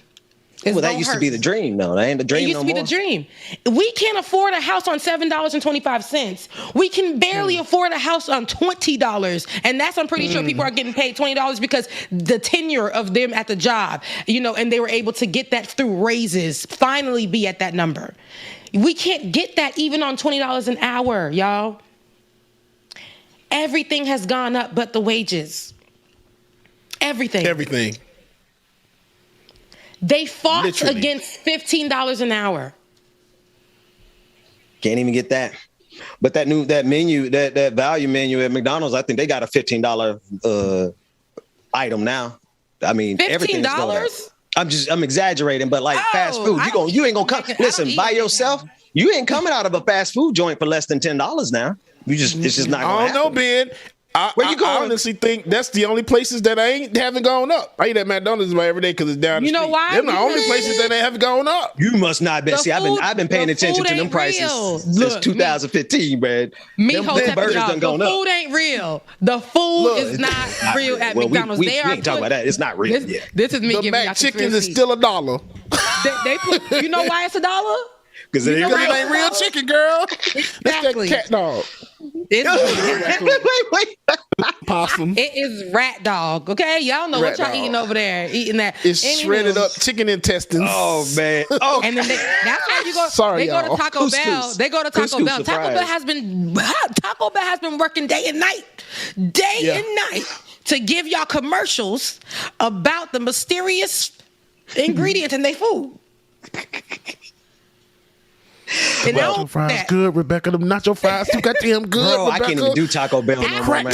Taco Bell, you can't tell me that 10 minutes later, what's happening to your body is something that you in the emergency room, it's man. not diabolical. Diabolical? It is diabolical. But it does to your stomach. Taco Bell. And I've been using that word ever since. And you can't tell me it's not diabolical. Child, what? The stuff they put in Taco Bell, Rebecca Zora has said is diabolical. I absolutely will never stop saying that about Taco Bell anymore. I mean, it's terrible. It is. But My anyways, God. we say all that to say we out here getting stomach aches and diarrhea because we can't afford real food. Real food. Meanwhile, go sit down nowhere to eat. Meanwhile, here's the other thing. Taco Bell. Here's the other thing. They got us working so many jobs, right? Everybody on the screen is either currently working 2 or 3 jobs or has worked 2 or 3 jobs. Yeah. They have us so busy to 40, 50, 60 hours a week, right? Ain't making enough money, so we cannot cook our own food. We don't have time. Who has time to go home and prepare food for their families now, right? So we do go into these junk food, but we do and do everything that you're saying is absolutely accurate. The problem is that this isn't a broken system. This is how the system is created. Mm-hmm. This is what it was designed to do. And many of us are like, we're in it. And one of our listeners said, it's hard to see the picture when you're in the frame. Right. We are all literally trapped inside of a system that is precisely attuned to extract everything it can from us, to crush us into a pulp. And if y'all think I'm exaggerating in the comment section, tell me how easy your day to day is, because it's not. Nobody on this, except for the rich and the wealthy, and maybe some upper class, some folks got it easy. But the majority of Americans, y'all, we are working ourselves to death. And it's being expedited because we don't have time to take care of ourselves. We don't have time to cook our own food. And we go to these places that package up this non-food. You're right, Rebecca. Every one of these places are packaging up the absolute worst crap that we could prepare for ourselves as a community if we weren't out there slaving for wages of like $7 an hour. Yeah. And the thing of that is the food is so damn expensive in the grocery store now. That's not that I don't want to cook, is that I can't afford to buy the food in the grocery store.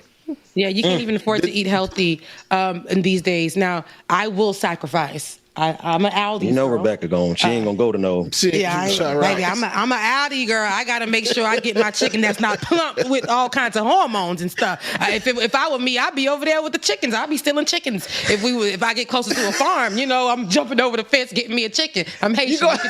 That's that Haitian. That's that Haitian.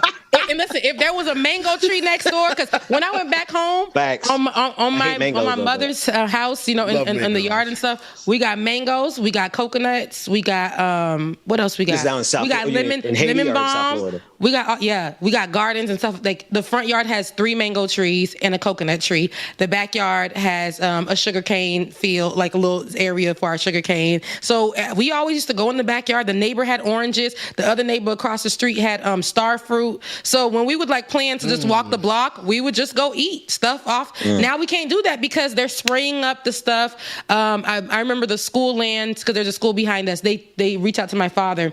They told my father, "Hey, there's some kind of like some substance on your trees." My dad said, "Do not touch my trees. You will not touch my trees." And then he's like, "They're telling me to sign a paper. I'm not going to sign no goddamn paper. I'm not signing nothing.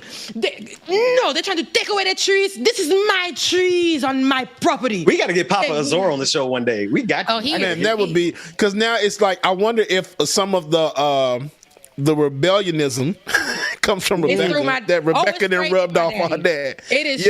Which way did it go? Really? Which way did it go? Straight through my father. Like, he don't play. He doesn't play. He don't.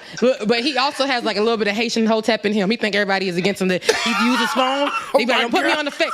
Don't put me on Facebook. What is a Haitian hotep? I never. Take my picture off Facebook because why would she say that? Because no, I want to see it. Yeah, no, for real. Because on Facebook, he thinks if his picture is on Facebook, right? The feds gonna get him.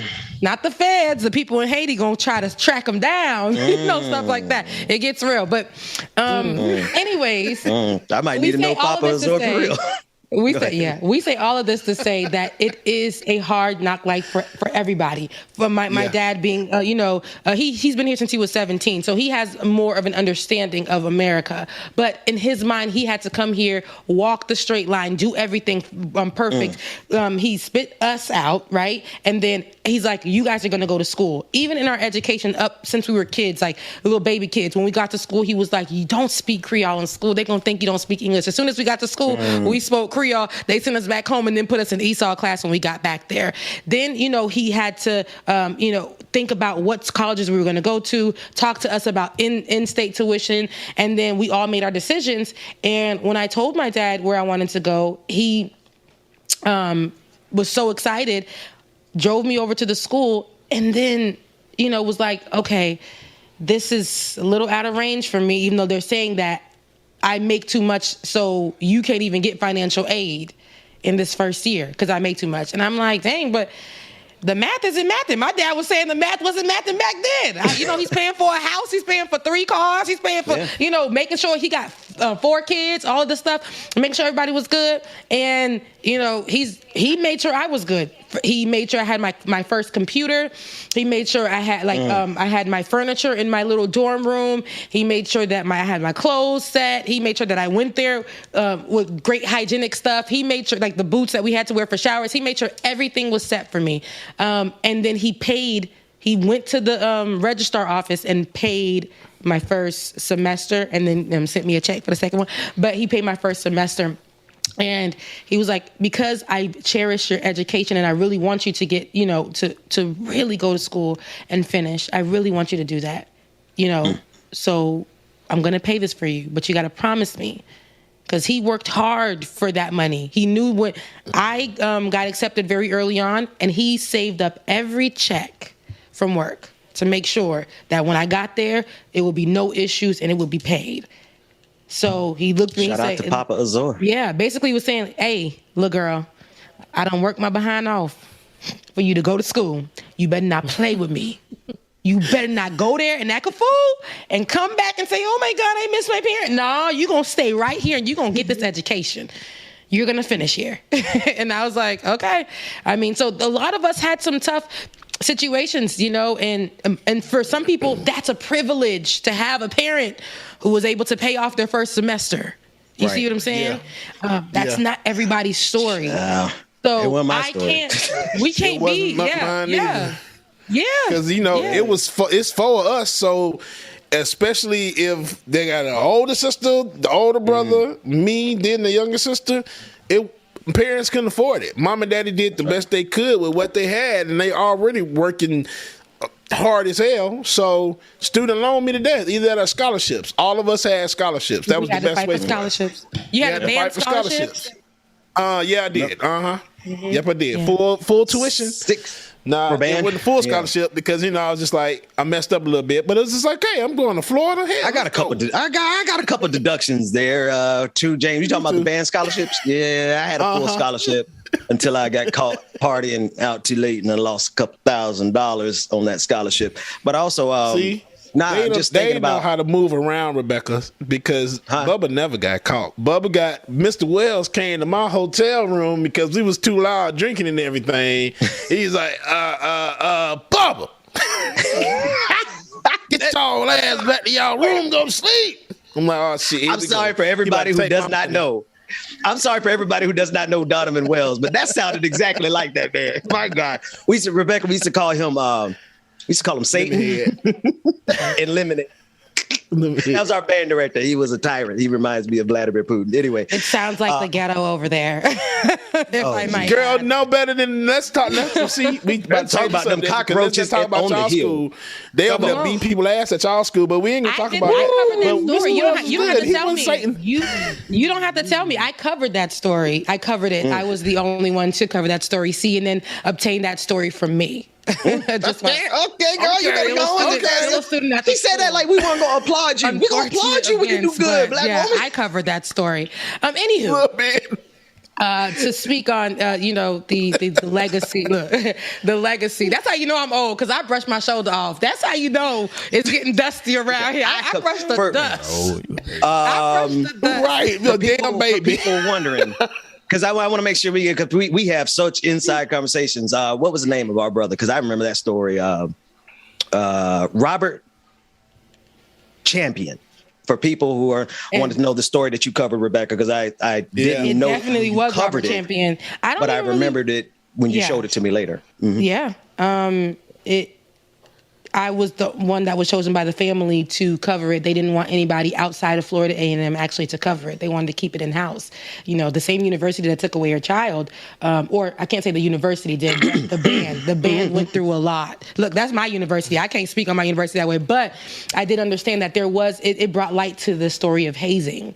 A lot of people get a little touchy when we speak about hazing, because your favorite's favorite Greek organization has probably beat the shit out of somebody. Yeah, has possibly been, in that. And so, they had band organizations, and allegedly, because of the treatment that was happening within the band, Robert Champion succumbed to the hazing, injuries. Allegedly. That happened. So that was a horrible. I was at the Classic that night, and then the next day to find out that happened, that was really bad. Yeah. So, but that was a tough story to follow. That was a tough thing to cover. That was tough. So yeah, and there were a lot of other stories about about hazing that were never put out there. But I'm glad that one was shared, because there were so many ties with people with that story that I'm glad that it was shared, and I'm glad it was covered. So shout out to you, Rebecca. Yeah, it actually it started to uncover like a lot of different things, but not only did it do that, it also showed how, because that story took, oh my goodness, that story took on a life of its own. If we've ever seen Florida A&M University in the news, other than for being great, we saw that about hazing. It did start the conversation all over the place about hazing, and they remained on it for a really, really long time. Not to say that story was not important. It actually was very important. But across the street, across the train tracks, many people were losing their lives to hazing. And across the train tracks was a school that I co-opted at called Florida State University. And there were so many people who were dying from hazing. And there was never mainstream news coverage as it relates to that. Hazing is bad, whether it's black, whether it's white, whether it's a Greek organization, whether it's a band organization, whatever it's for. Hazing should not happen. I saw somebody getting hazed for a healthcare organization, child. Healthcare. Healthcare administration organization. Why are you hazing somebody? Healthcare, child. What they was doing, getting hazed to draw people blood? Phlebotomy getting hazed? You try to be a phlebotomist if you getting hazed?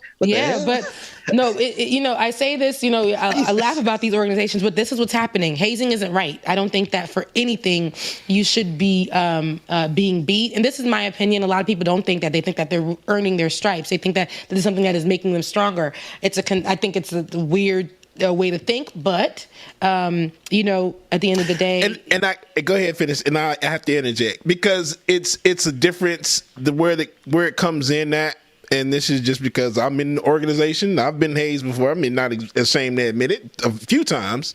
But I think it goes back to tradition. The tradition goes back so far. That's what it comes down to.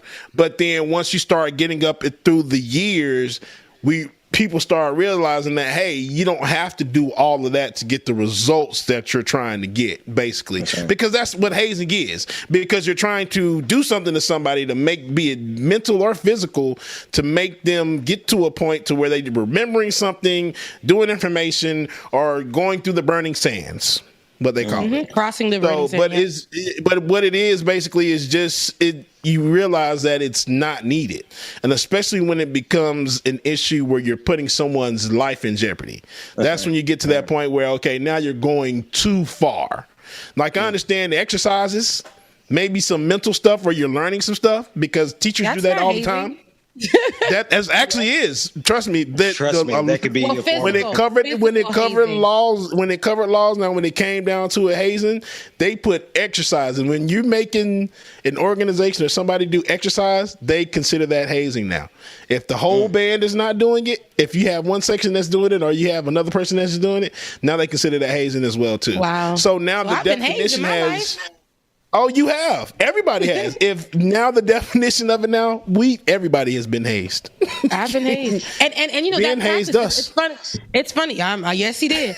It's funny. It's funny. No, look. Let me not, because somebody might take that clip and put it out there, and then they believe that we don't went through some kind of hazing. But no. But Bubba, honestly, I'm happy that you broke that definition down, because I would have never known that. You know, the definition has changed or has been clarified in that way, because.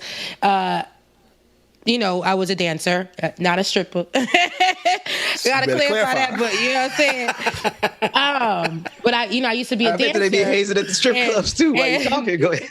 And they making money out there though these days. They coming from the ceilings. They hanging off the light fixtures. But anywho, because I've been, but I've seen a lot of things happen. But in my organization, shout out to Orchesis Contemporary Dance Theater. I love Orchesis too. Oh my gosh, I'm sorry. I love Orchesis. Yes. Go ahead. But she had us out there. Like I said, I had to go running.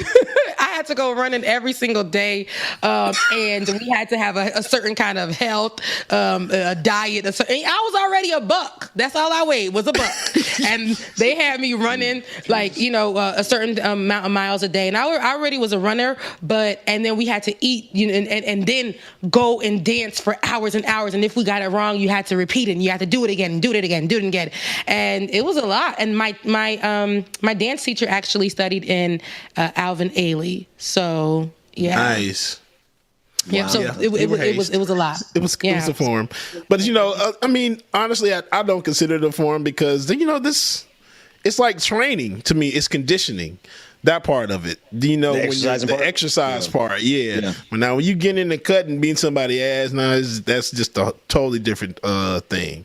That's why I like running the bus. Beating somebody up, it's equal opportunity. No, it's equal opportunity. That's my thing.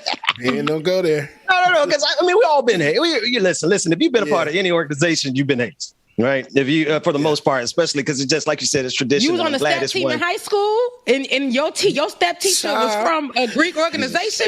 You been too serious back then. My God. Yeah, now that I think about it, I hazed my church dance team. Now you better qualify. Hey, sis, I know we're going with the broadened definition of hazing, but I need you to qualify what you mean by hazing. Let me tell you what I did. Intense, rigorous. I used to have them. If they did wrong, I would make them stand in line. And I would make them go do a lap around the church, come back and come into that specific line, and then hurry up and disperse into their where they're supposed to be dancing at. And I'd be like, get it together right now. If you do not get it on this 5 count, we're going to go back and we're going to do 2 more laps. In this house, if we are not getting it right, we will not dance. I was 15 years old. Why was I doing that to people's kids? Why would I do that to people's kids? Because you learned it from somewhere else. I did. We're going to be real. You did. I did. Yeah, that's what's up. Hey, well, folks. Yeah, go ahead, James. Y'all remember Rebecca said yesterday that she was going out of town for her birthday? Well, unbelievably, there was new footage discovered of Rebecca and I out of town. Dwayne, can you play that footage, please? Uh-oh. Wait, you know? Uh-oh. Yes, Rebecca and James? I don't know what this looks like, but I want to see. I'm a little nervous here. This Trey came over, said he wanna join me, boy, and wood, so why you twerk?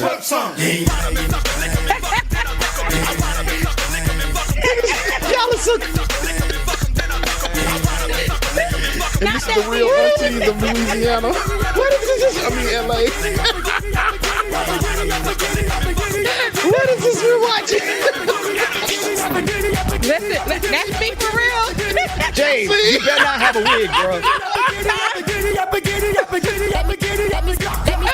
What is it, shenanigans? Let me put your hands on your back now, bend your knees. Let me see. How you got let me put your hands on your back now, bend your knees. Put your hands on your back, hands on your back. That's me and my little two-piece. Not right, that's me.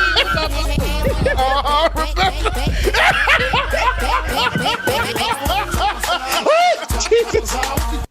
What is wrong with you people? No, I honestly, I got the, like I said, I told y'all all the time, like I got the smallest ass in the world, but I will twerk on everything and anything. I'm walking through the store and I'm looking at groceries, and then because I always play music in my ear, so depending on what I have here, listen, and I start looking back at it, all the white people looking at me crazy, and I start twerking some more. Don't let me put my hand on the wall now, and I'm be like, hey, period. Right. That's me. That is me. Now I'm not the one that's on top of the table and jumping down and doing the split at brunch. I will give you some space between what your food is looking like, and then you will find me, and at least a little further away from your food throwing that ass, because that's just what I do. I love it. You ain't got no ass, but you throw it in a circle every day. That's me. So we gonna be on vacation. Throwing ass. Look, when I saw that video when it came up, real aunties of LA, I'm like, ooh, this Rebecca right here. I'm like, ooh, this Rebecca.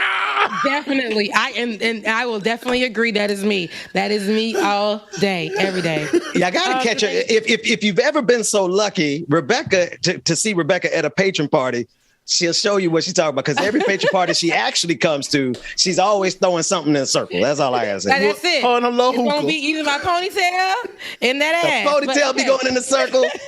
Everything be going in circles. Y'all come on out. We're at the end of the show. I do have to get back to work. I got it. What you said? Background?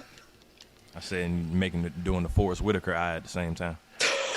My God, today I quit. I'm not doing the show anymore. Who be having the Forrest Whitaker eye? Dwayne? What the? Me? Dwayne, can you show us? I caught that early, like every now and then. I do it all the time. When Rebecca really get into something, I caught it earlier for the first time, but I've seen it like 4 times today. That Forrest Whitaker eye get it going. No, and one is already bigger than the other. So when I really get into it, I really be like, I really be right here with it. Yeah, I'm going somewhere. I don't need you focusing on my eyes. Get off my eyes. Oh Lord. But my eyes do that, and it's what I started realizing that not too long ago. And especially when I get real excited, you gonna get one small eye, and then the other one is bigger. Yeah. I'm done. Listen, folks. I told y'all. We were not going to get back. And also, y'all, we shout out. Happy birthday to Mama Gwen. Her birthday is Sunday. Oh my God! Yeah, she's a Taurus. I'm a Taurus. She's a Taurus. Shout out to Mama Gwen for sure. Yeah, she's a Taurus. I can't remember. Taurus, I think so. Yeah. Yes, we're gonna say happy birthday. That explains. Look, Rebecca, it explains a lot. Then that explains a lot. She's hard-headed as hell, and she like to twerk. So, Mama Gwen. If you've ever been to a party with Mama and Papa Gwen, they come out there and they be throwing it in a circle too. I'm just saying. Okay. Have a tendency to throw it in a circle. There's no age limit on twerking these days. I'll say these days. There's just ankle limits. I'm not gonna be able to do it with y'all tonight. Normally, I would like to try to twerk something every now and then, but my ankles are saying no. But tonight, I'm gonna sing. Rebecca, you coming? You gonna sing something? I'm going to rehearsal. I told you I have rehearsal for my third job. I'll be in rehearsal singing, because I'm going to be singing background for a Haitian band. Not to go The Pink coming Not back to him. soon. That's what you The heard. Pink. Pink coming back soon. What is the Pink? What? Y'all don't never watch P-Valley. Oh no, I don't watch P-Valley. Rebecca. Man, I'll start it though. Yeah, Dwayne. What is remove P-Valley? both of them from the Starting screen, soon, Dwayne. Yeah. Let me start. Don't Rebecca, push me out the way. Yeah. You gotta watch P-Valley. Like, you gotta watch P-Valley. Okay, I don't I'm know how gonna to start stress it. P-Valley. Is it what 3 P-Valley. seasons now? It's Nah, on it's- 3 it's only seasons. one It's only one. Yeah. Oh, so it'll be quick for me to watch. So thank God for Jesus. That and then all the Queen men on BET Plus. Okay, I have BT Plus. I'm about to say I'll give you my login if you need it because you really need to watch that. I still like to collect logins like Infinity Stones. So definitely. Definitely. Hey, bro. I hate you. She still got one of mine. She ain't lying. She still got one of I do. I got one of Ben. Ben's been on. I've been on Ben's for about 7 years now. I think. I like swear, 5 years. Netflix. All these people are doing these things because of me. Because I swear, I got about 50 people on my Netflix But you know account. what's crazy? No, Ben, you know what's crazy? I actually that? have my own Netflix now. However, And you still use mine.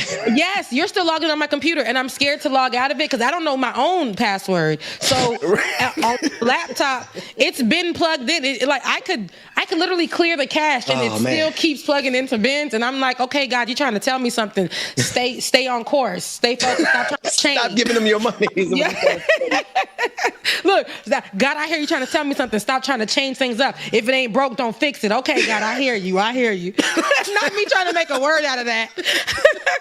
Anywho, listen. So Rebecca, you got to get out of here. I do. Okay. I'm actually 8 minutes late. I got to log right back in. Like I said, I was working early. Today, we are collecting money from everybody's accounts. Okay? Oh. So I am about to go do that. And now we're at the end of the show. Y'all, Future just dropped his album. I listened to it this morning. I was twerking while I was putting my ponytail in. Okay. It's very toxic, but it sounds like old Future. It sounds like old Future. So go check it out. Work out to it. Have a good time, y'all. Love you, mean it. I'll see you guys on Monday. See y'all on Monday. I told y'all we weren't going to talk about Viola Davis. Funny. Man, David don't get no respect. No respect. All right, y'all. Love y'all. Mean it. Don't forget tonight it's going down. Patron party going down tonight. Karaoke edition. We will be singing our asses off, literally. So come with your drink, your smoke, whatever it is you need to make you sing like you can or can't, whatever it is. We'll see y'all this evening, man. And your affirmation for this Friday is: today is a sacred gift from life. Today is a sacred gift from life. I like that one. That's a good one. Love y'all, mean it. We will see y'all Tuesday if we don't see y'all tonight. Bring y'all ass. Karaoke's going down. Let's sing. Let's get it. Deuces. Love y'all.